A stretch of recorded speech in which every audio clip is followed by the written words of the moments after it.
Hello guys, আসসালামু আলাইকুম। আশা করি সবাই ভালো আছেন।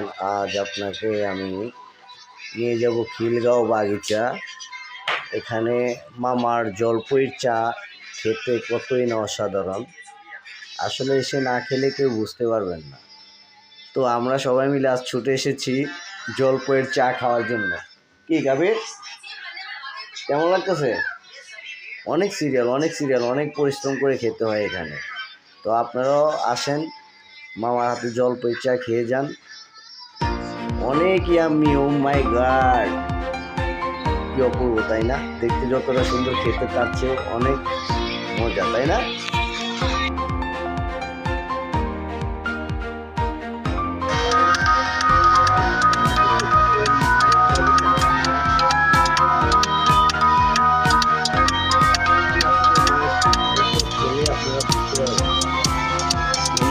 চা আছে, চা আছে, আরো